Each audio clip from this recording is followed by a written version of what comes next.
Hi, everyone, and welcome back. I'm Danielle Harel, and I'm the co-founder of the Somatica Institute of Sex and Relationship Coaching. And today I really want to talk with you about shame and about how in Somatica we ruthlessly de-shamify people's desires and where people are in the growth process. And because we know that shame is such a shutting down experience, and shame really intervenes in our ability to grow and prosper and be who we can be. I personally grew up in a bath of shame. I was really criticized very often about everything, about the way I looked and the way I moved, and why I didn't bring this 100 on the test, and instead I just brought 99. So shame was just around the corner in me growing up. So personally, I'm very passionate about helping people feel free to express themselves and to be their beautiful selves.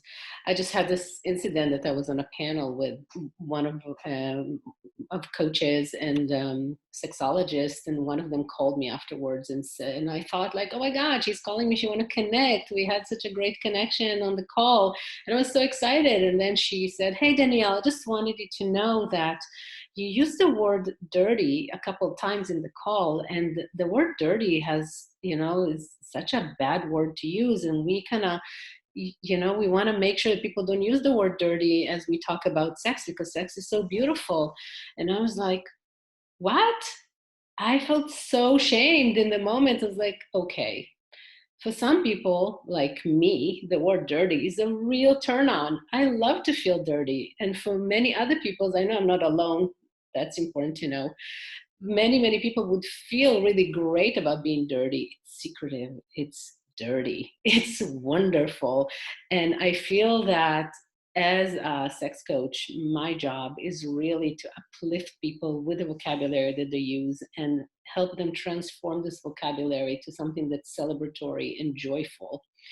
So one way that we really de-shamify in Somatica is by being vulnerable about what turns us on. And for me, being dirty is really a turn on. Many times my desires are complicated and crafted and have a lot of scenes that many people might see as dirty. But when a client calls me and want to talk to me about what turns them on, I make it a point not to hide myself and look at them and just like, yeah, I totally understand how you feel this way.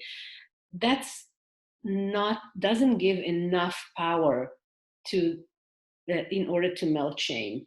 In order to melt shame, we need to be louder.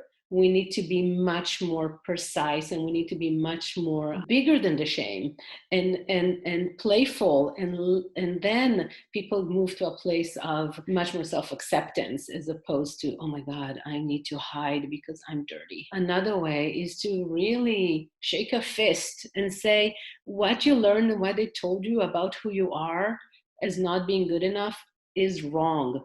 There's room for everyone to be who we are. If you really want to work on your shame, if you really want to feel loved and connected and accepted for who you are, join us for the Somatica training. It gives you an amazing opportunity to meet with other people that have different desires and see, oh, if I thought about it, someone else probably thought about it as well, and feel accepted and loved. If you want to see more and learn more and hear more of what we have to say, join us here and subscribe to our channel.